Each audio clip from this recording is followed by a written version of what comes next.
Hello and welcome, ladies and gentlemen, to a new edition of the Daily Debate. In tonight's show, we're going to be talking about the Sinai Peninsula, which has become virtually a battlefield. The Egyptian armed forces have been trying to foil the terrorist elements in the Sinai Peninsula. Also, the President Abdel Fattah al-Sisi earlier this week visited Sinai to boost the morale of the soldiers. Also, we're going to be discussing parts of the anti-terrorism draft law that have been discussed and talked about recently. But first off, ladies and gentlemen, let's check out this report regarding President Sisi's visit earlier this week to the troops in Sinai.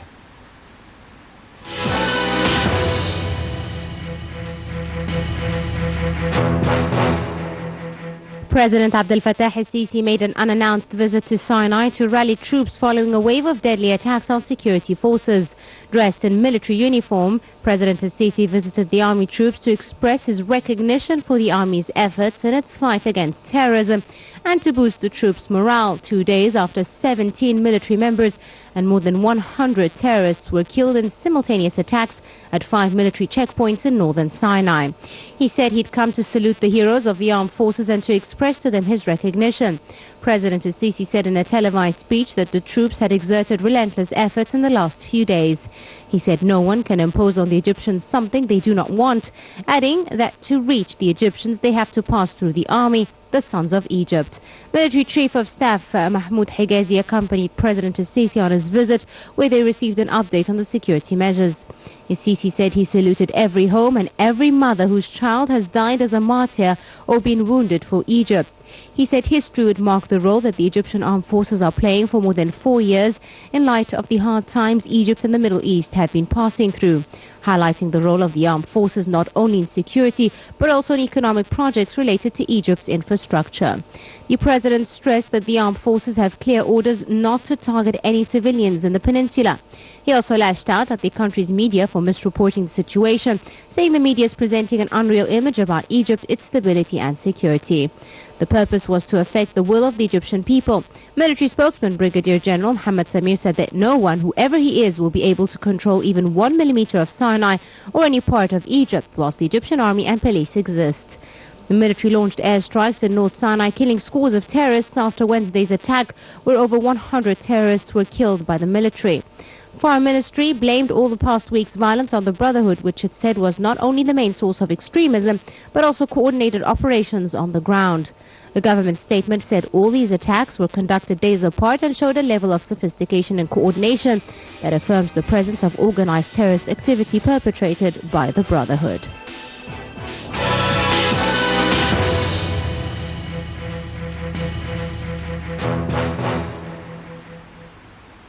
Welcome back, ladies and gentlemen, and to shed more light on the situation in the Sinai Peninsula between the military forces and the terrorist elements, we are joined here in the studio by Dr. Ibeahim Zahran, head of the Egyptian Liberation Party. We're also joined by Mr. Mohamed Sabrin, the journalist at Al-Ahram newspaper. Gentlemen, thank you very much for joining us. Dr. Zahran, first of all, now, in recent days, North Sinai has witnessed a lot of military campaigns, a lot of clashes, heavy fighting between the security forces and the terrorists. That included airstrikes, ground operations, resulted in the death of 17 soldiers and over 200 of the terrorist elements. So far, how would you rate the military campaigns that have been taking place in the Sinai Peninsula? Would you say they have been successful? Do you think they haven't been successful enough, even though the number of terrorist elements that have been killed is a large one?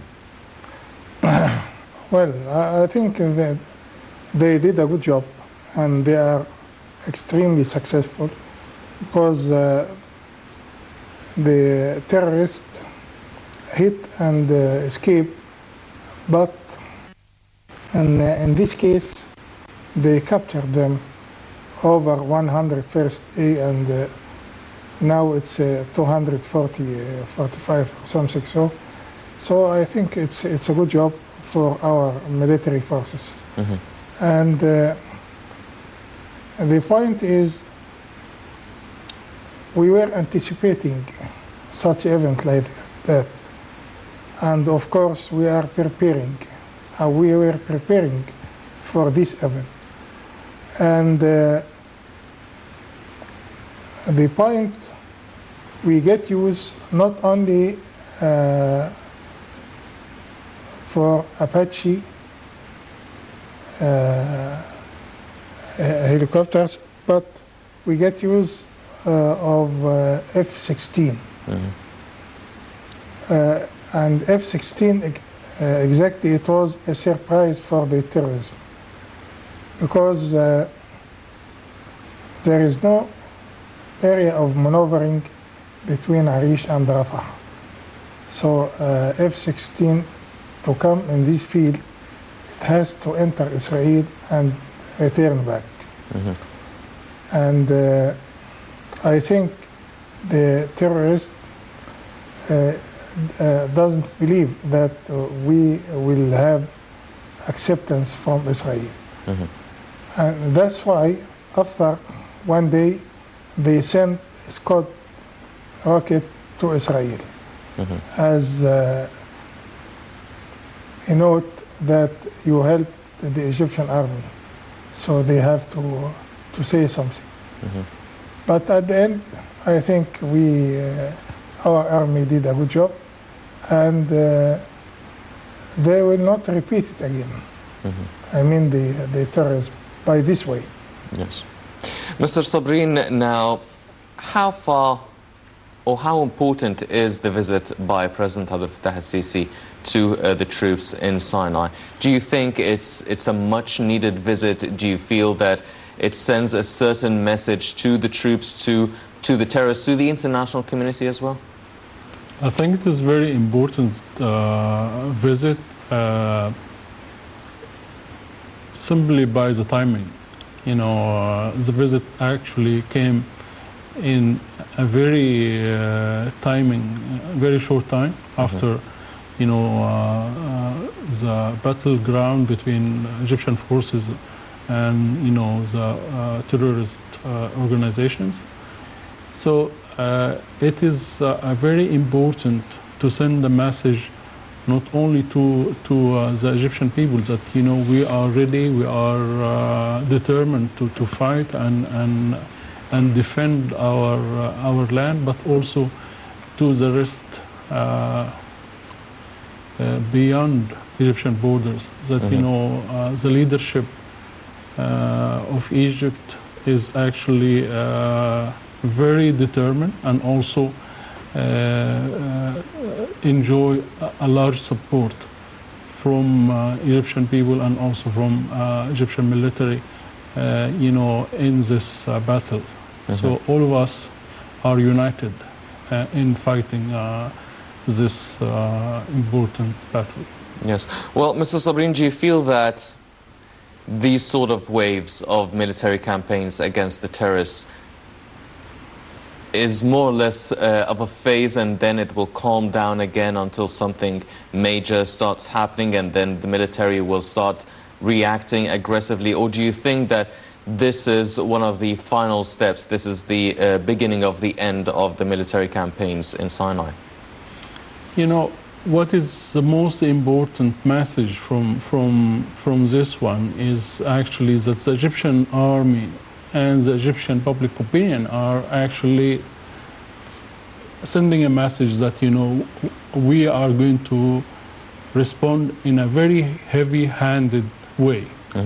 So this is the most clear message. And if you notice the mood of the Egyptian people, you know, actually the mood is very determined, very crying that, you know, it is not enough, you have to do more, you have to do it in a hard way. So this is the most important thing. Going back to your question is, do you think that, you know, this will be end? You know, I wish if it's going to be the beginning of ending, but, you know, my analysis that this is going to take a little bit more time. Now, Dr. Zahran, President Sisi said that after his visit that the situation in the Sinai Peninsula is stable, and that the forces that are carrying out these campaigns in North Sinai really constitute a very small percentage of the Egyptian army. Is this a true reflection of the situation in Sinai? Are we trying to be hopeful of how stable it is? Is the media magnifying how violent and catastrophic the casualties are? Actually, I think he said that we have 1% of yes. our army in Sinai, and I do believe him, because it's 82 square kilometers. So how far you are going to crush people in 82 square kilometers? This is the operation area. And they get use of their media first day, 1st of July, that they occupied Sheikh Zayed and Rafah. And in addition, they raised their flags on some buildings and have some photos for that. So the presence of Mr. President in the area means that we are stable and we are controlling every millimeter in the area. So his visit, I think it's a masterpiece. Well, Dr. Zahran, the President said that the Egyptian armed forces can very easily wipe out all sorts of terrorisms and the soldiers that the soldiers are dealing with in Sinai. Why do you think it's taking quite a long time? Because we've been really battling the terrorist elements in Sinai Peninsula for quite a while now, and everyone assumed that it will take a few months, but the few months kept getting longer. And the President says that we can easily wipe them out. Why do you think it's taking much longer? Is it because there are way too many civilians in the area, so we are trying to protect them as well? First of all, there are a lot of tunnels in the area. Number two, they got civilians and they,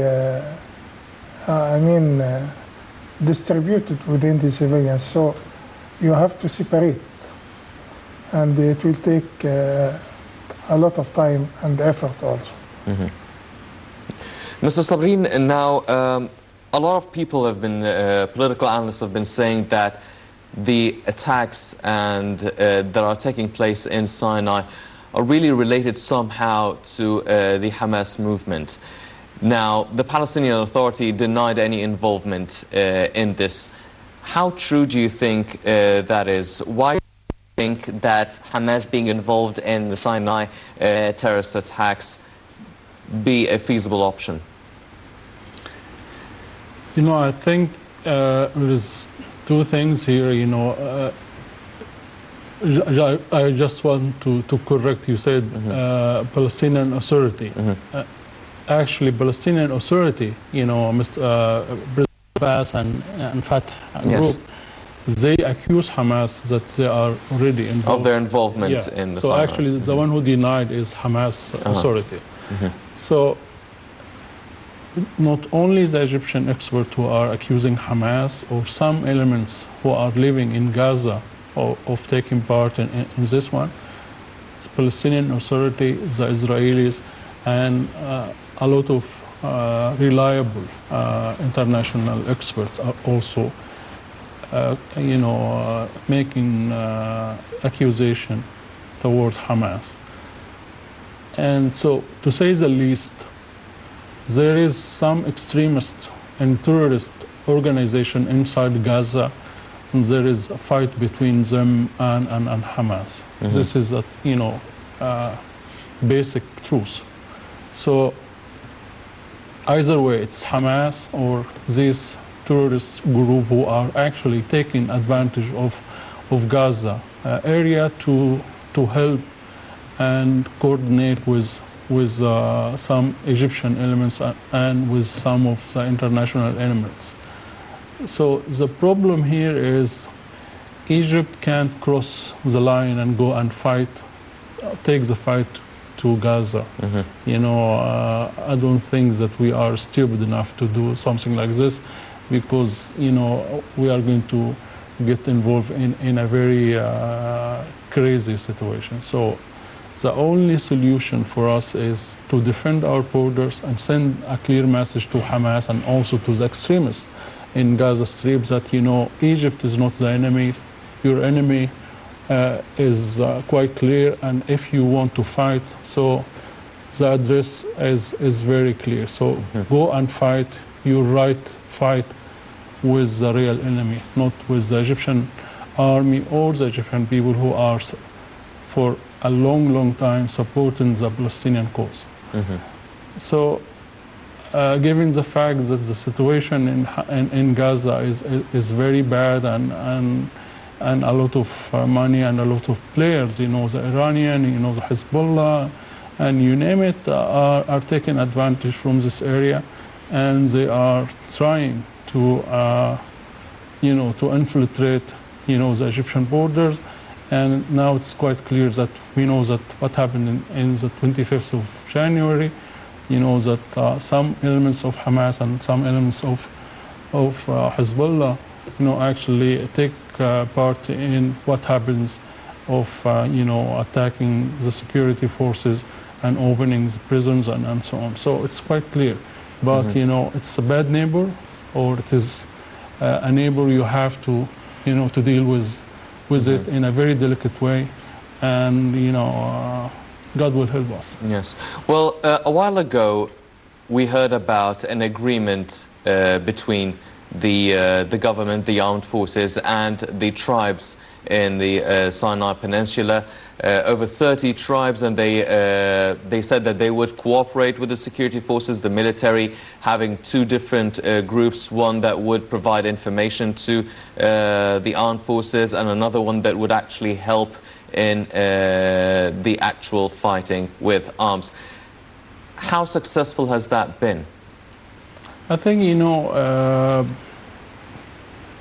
with stories which are coming from what happens recently, you know, there is a lot of stories that, you know, the patriot tribes and people who are actually genuine Egyptians, you know, they are suffering themselves from this unstable situation in Sinai, and they are not happy with because the picture is a little bit more complicated. You know, you will have people who are dealing with the arms struggle, smuggling, you know, illegal immigrants, you know, drugs, you know, organs, you know, human organs, and you name it. So these people are actually, they do have their own interest to fight and to have their area more stable and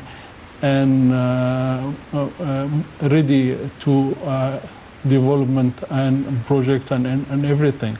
So I think this is the main cause, and this is a very important thing that, you know, when the local community are going to go hand in hand with Egyptian forces, I think it's going to be more successful.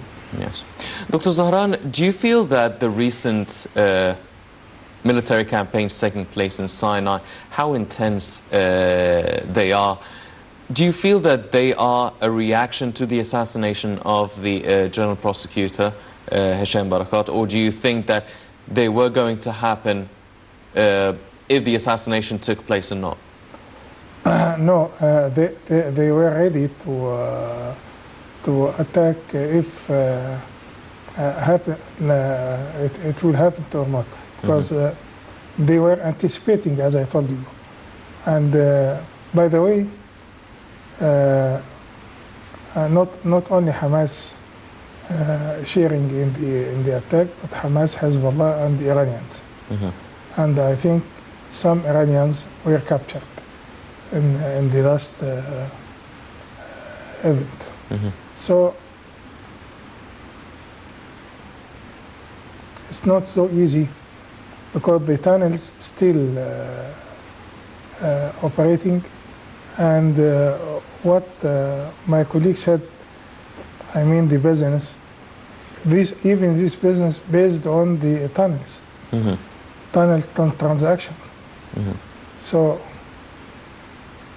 it's complicated. Yes. It's not that easy. Mr. Sabrin, now with the weapons during the recent campaigns, the weapons being confiscated, they showed a high level of sophistication and a high level of development. Does this mean that those terrorists are actually being financially and in terms of arms and munition really well funded? Does this mean that definitely they're not just sporadic terrorists, but there could be elements from Hamas, there could be elements from Hezbollah, as Dr. Zahran mentioned, and the Iranians as well? And you have to mention also Qatar. It's quite clear that, you know, Khairat Shatter and, you know, Al-Qaeda, you know, with Qatar money, they did have reached an agreement with the Iranian also, you know, to have some kind of a militia, well-trained militia, and we heard a lot about, you know, the new liberation Egyptian army and all these umbrellas. So it's actually, it is a mega project with millions of dollars. And up till now, you know, I think the only things which is, you know, we could blame the Egyptian government is not to explaining fully, you know, to how large extent, you know, the external element in the whole this process. You know, I'm quite convinced that the Egyptian government do have its own right reason not to reveal all the cards, you know. You know, they are trying to handle it very delicate, you know, and trying, you know, not to embarrass some external, you know, parts. But I think this is the missing point, you know, how large, which countries, how much money, you know, and which intelligence, you know, agencies are involving, and all these things. Because the moment you are going to reveal how large the conspiracy Egypt is suffering, you know, it will be, you know, the moment after, I think the public opinion are going to ask the Egyptian government, you know, to react. Yes. So actually, I think they are handling in a very delicate way, and they are thinking that, you know, the Egyptian people and the international community are clever enough to figure out that this is not a small insurgent people who are fighting the Egyptian government, but this is, you know, big things. Yes. Dr. Zahran, now, many people have been blaming the Muslim Brotherhood for the attacks taking place in Sinai, for the assassination of the state prosecutor Hisham Barakat. Does this mean that there is no way back, there is no way and a chance for any reconciliation to take place between the Brotherhood and the government? Sure, but I would like to add, in Haram newspaper today, the resolution of Wadi Natron case of Mohamed Morsi, and Mr. Judge stated very clearly, United States, after everything. This is in Al Ahram newspaper today. So, and Muslim brothers were in contact with United States and preparing everything for this situation. So I think so far they did not return back and clear out their mind and their hands. So no way for any positive step. Mr. Sabrin, now we're talking about the situation in Sinai, and you've mentioned that there is a possible involvement by Hamas, Hezbollah, the Iranians, also Qatar. Now, we are fighting the fight in the Sinai Peninsula, but what about actually fighting the sources of the funding, the sources of the people who are sending the money, the people who are sending the weapons? What is being done to actually eliminate the problem from the roots? I think, it's the government are doing to a large extent. I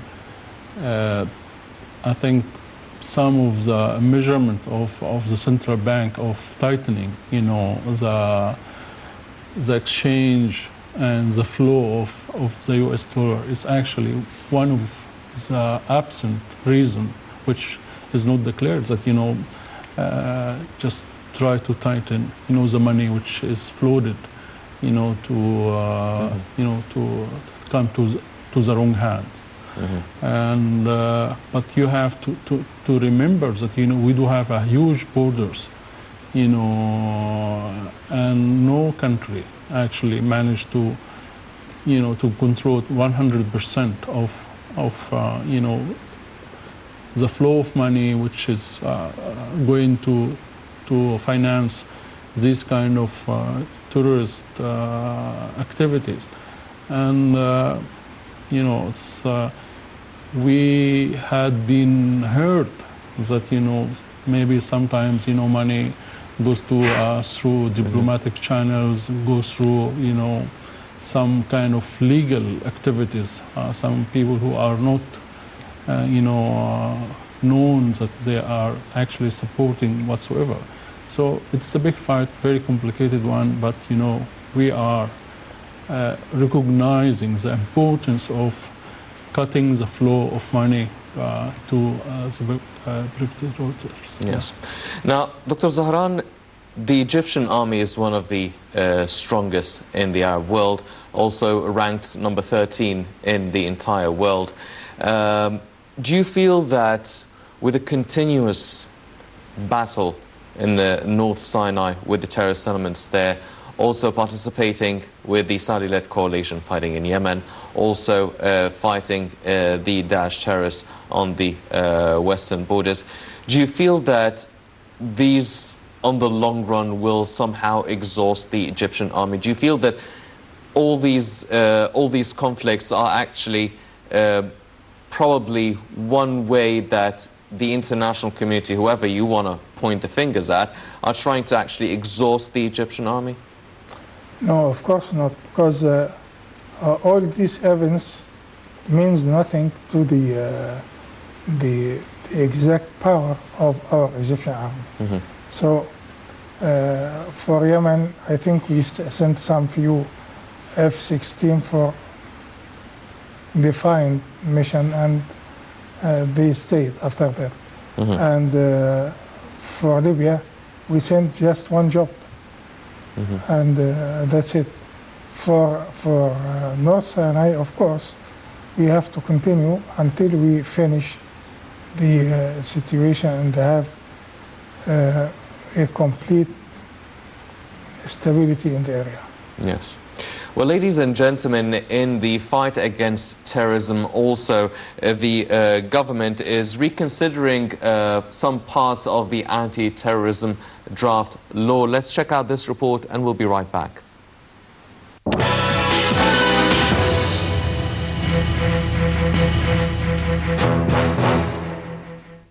A Judiciary Council has asked the government to reconsider sections of a controversial anti-terrorism draft law before its approval by the President. The draft law, which could criminalize reporting statistics on militant attacks that contradict government statements, has been condemned by journalists. The Supreme Judiciary Council approved most of the draft law but objected to special terrorism courts for cases it said could be handled by the criminal courts. It also objected to a provision that required only lawyers and not their detained clients to be present for trials. A government official said the law would be sent back to the cabinet, which will make the suggested revisions. But the government is not required to change one of the law's most controversial articles, which stipulates a minimum 2-year sentence for anyone who reports casualty tolls from militant attacks that stray from government figures. The proposed legislation lists 25 crimes and at least 12 of the offences warrant death penalty. The law came partly in response to coverage of militant attacks on soldiers in Sinai on July the 2nd. The military said 17 soldiers were killed in the attacks after several media outlets reported higher tolls from security officials. The Cairo administration has announced up to 2-year prison sentences for anyone reporting contradictory facts against the official statements. The measures are being taken after the president vowed to crack down on terrorism in the wake of the killing of the state prosecutor during a bomb attack. The recent media coverage of the Sinai fighting is also believed to have triggered this move. However, some journalists are protesting against the government's proposal to clamp the new anti-terror law, claiming that it is aimed at curbing freedom of press. The Egyptian Journalist Syndicate warned that the law allows the state to jail journalists who publish news contradicting official state-sanctioned version of events. It also warned that the law transcends the main goal of the law of combating terrorism to appropriating freedom of the press.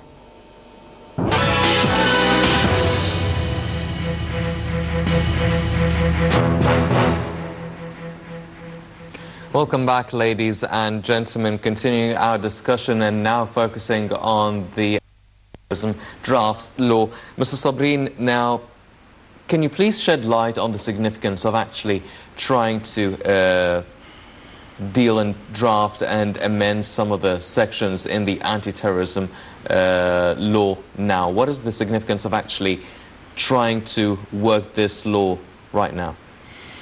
Actually, you have to a little bit go back a little bit and to see with the assassination of, Mr. Hisham Barakat and the Egyptian mood and the crying of the Egyptian public opinion, to ask the government to do a little bit more and to do it a little bit fast. Mm-hmm. And if we go a little bit further back also, with,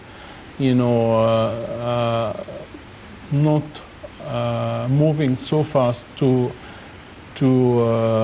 punish the people who are actually committed a crime during, like the guy from Alexandria who threw, the children from outside a high building. Mm-hmm. So the Egyptian opinion was very upset with with the legal system that it is actually taking a long time not to punish this guy who is already have admitted that he committed the crime and already convicted by the legal system and so on. So the Egyptian public opinion actually were saying that you have to have a very efficient and very timing justice system, Yes. So the government was actually responding or trying to respond to the cry from the public opinion and also to the cry from, the media, mm-hmm. People, the writers, the anchors, and all these people. Mm-hmm. So this is, this is in one hand. So when the government started to actually to respond and to draft what the public opinion are asking, what is the elite are asking the government to do, then they started to say, no, wait a moment, mm-hmm. we don't like you, we want you to do a very quick justice system, but at the same time with all the guarantees, with all the things which is the judge say it is the reason why the situation is taking a long time, a long mm-hmm. procedures, and all if and what and all the things. Yes. So these people, they didn't tell us how we could do this magic formula, mm-hmm. how we could have this quick and Yes. efficient legal system, and at the same time carrying the heavy bags of the past. Yes. So, but I'm quite happy that Egyptian democracy is alive, and we inside a big fight, and a big war. Nobody disagrees that this is a very important war. We are confronted, the war against terrorism and against conspiracy which is coming Yes. after the borders. But despite all these things, the elite, the media, the public opinion are actually debating Yes. in a very livable way of how we could come up with a formula to accommodate all these different interests. Yes.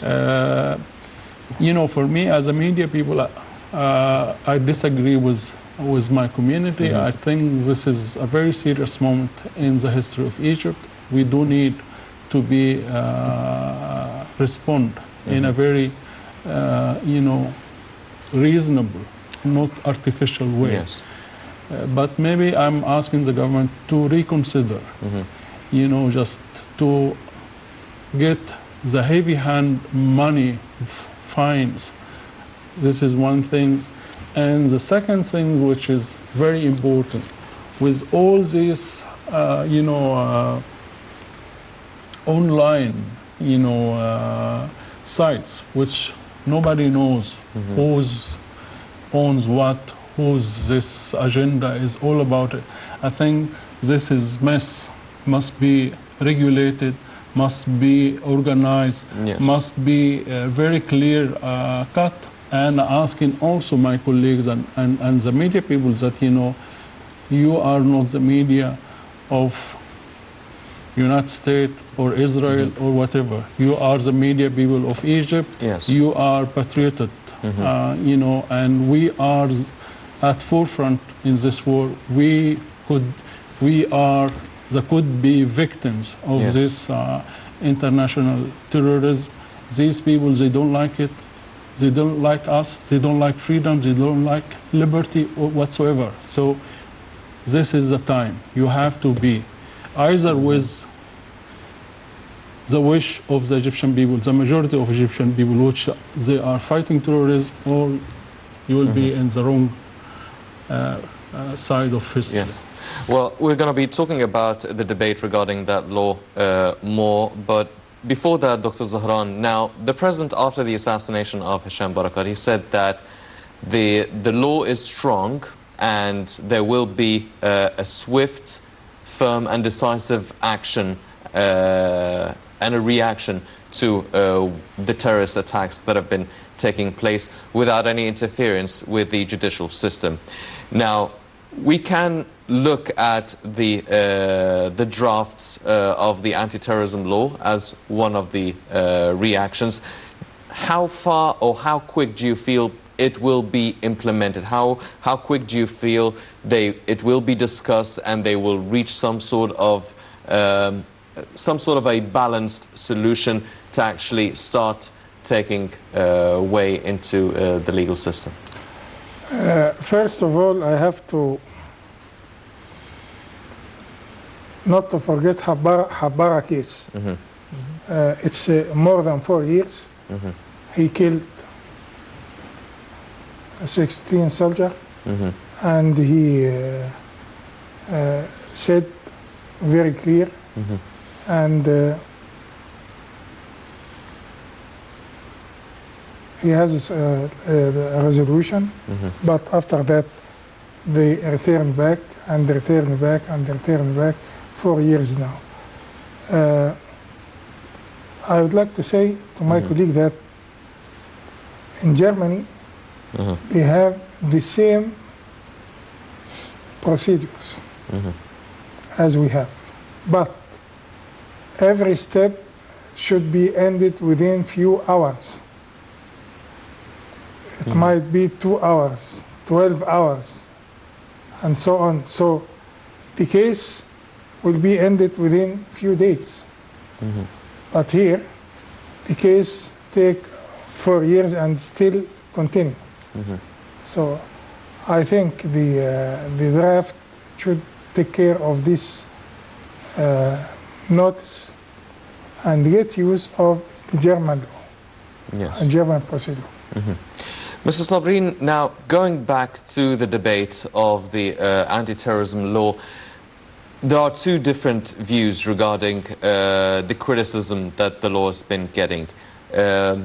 Some people are saying this anti-terrorism law will turn the journalists into machines who would actually have to abide by the figures that are issued and released by the government and the armed forces, and they will not be able to question these figures. And we've known through previous Egyptian history during the 60s that some of the figures were not really true that were released by the media.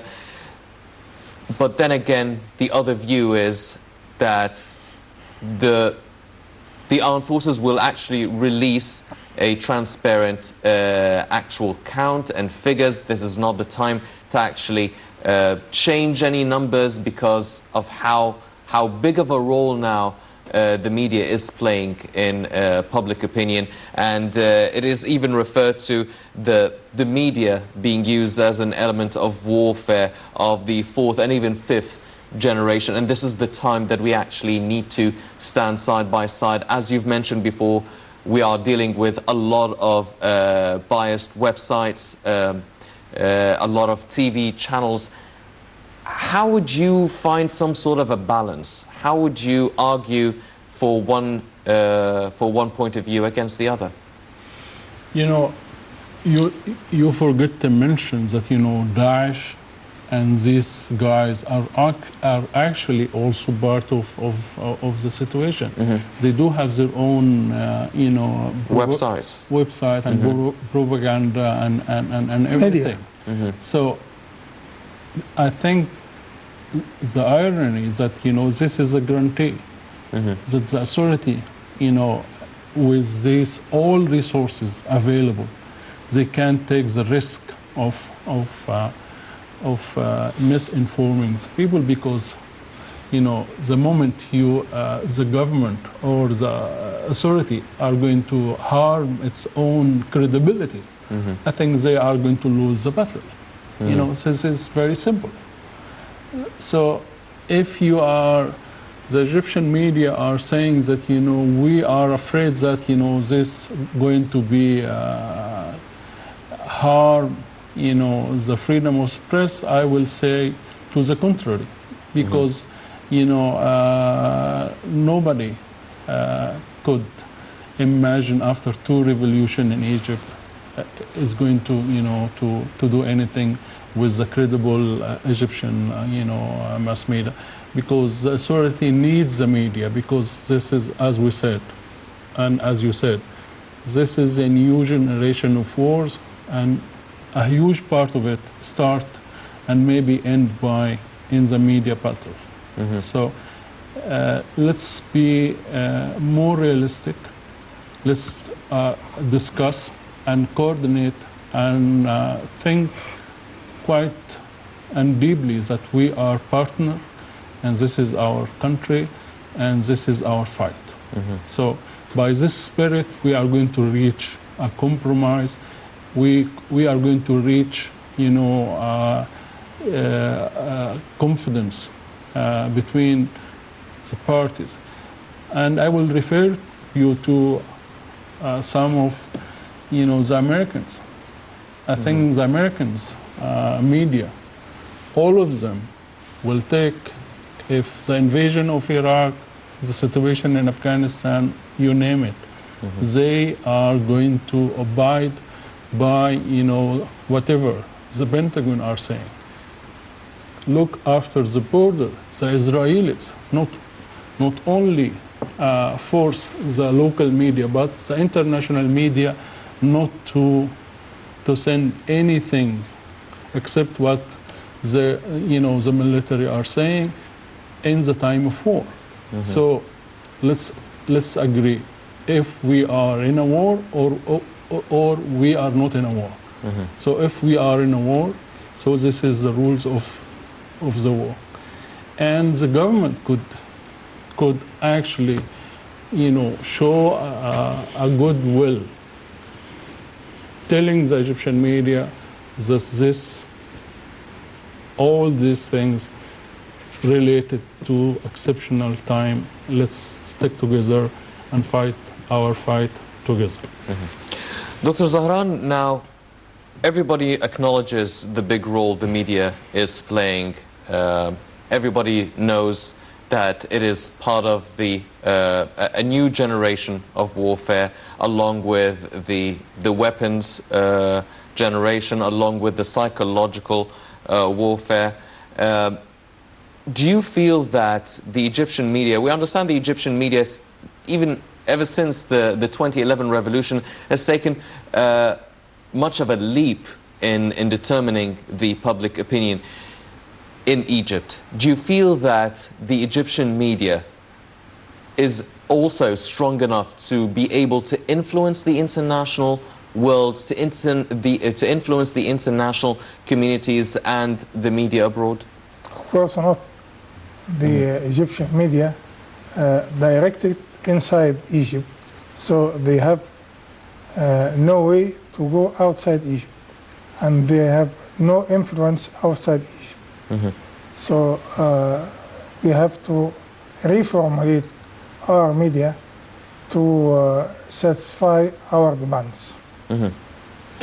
Dr. Sabrin, now Israel, talking about the Sinai campaigns, Israel said that they already felt or knew that Hamas was actually implicated in the Sinai situation. Does this mean that Israel already knew beforehand about the terrorist attacks that were taking place in Sinai? Quite possible. Nobody could say 100% that they don't know. And not only the Israelis, but also some of the Western government. It always happens like this, yes, that they are issuing, a warning, to their own people not to go to Sinai in a specific time. And most of the time, it happens that there is something happen. So how come? I think you have to ask them. But in any way, going back to the Israeli position, I think the Israelis are quite delighted, they are benefiting, by intervening or also not intervening, they are quite happy that, that the fight or the fire, not in their own house, but in other people's house. So we are not, 100%, taking Israel out of picture, but I think if you are in the Israeli position, nobody could actually telling you why not to be happy. Yes, they are happy. Because the fire not in their house. So. Yeah. Well, Dr. Zahran, talking about international influence, now Egypt has accused Turkey of actually issuing more than 10,000 Turkish passports to Daesh terrorists to be able to freely travel across the region. Now, so once again, how does Egypt face and fight such international influence across the region, specifically as well in Egypt, through countries such as Qatar and Turkey? The issue is not only Qatar and Turkey. The issue started from the United States. And this is the playmaker. And the media player, England. And the political game had been prepared in Germany. And Turkey prepared the dirty work and maybe some weapons or something so. And Qatar paying for all of that. So it's not only Qatar and Turkey. It's a widespread game. So, Mr. Sabrin, there's nothing more to be done except accusations accusing other countries of actually knowing their interference in what is taking place across the region. I mean, the presidency already traveled to many important countries such as Germany, to the United States, and for the UN, to Italy, to France. A lot has been done. Anything changes? You know, let's go back. I think there's an American movie say nothing personal, but it is business. So actually what we are seeing, it is some kind of a business. So what is the business? You know, it is quite clear that, you know, a new map for the whole of the Middle East is actually going underway. So you have to choose to be as a winning camp or the defeated camp. So Egypt wants from the Egyptian people the mandate to Abdel Fattah al-Sisi is that, you know, not only Egypt hold its own, you know, determination and independent of political decision, but also to raise Egypt to be a big player and a leader of the Arab countries. So this is the price. You have to fight, not only inside Egypt, but also outside Egypt. You have to defend the Egyptian interests and the Arab interests, not only in Libya, not only in Yemen, not only as a border between Egypt and Gaza, not only to destroy, you know, the conspiracy of solving the Israeli crisis, the Palestinian issue, but as expensive of the Egyptian Sinai personnel. You know, you have to fight or you have to lose and accept what will be through to you. Yes, definitely. Well, ladies and gentlemen, unfortunately, that's all the time we have for this edition of the Daily Debate, but be sure that we will be following up the latest developments taking place in the Sinai Peninsula, also the draft anti-terrorism law. But before we go, I'd like to thank our very distinguished guest, Dr. Ibeahim Zahran, head of the Egyptian Liberation Party. I'd also like to thank Mr. Mohamed Sabrin, the journalist at Al-Ahram newspaper. Gentlemen, thank you very much for joining us this evening. Ladies and gentlemen, please stay tuned for more coming up.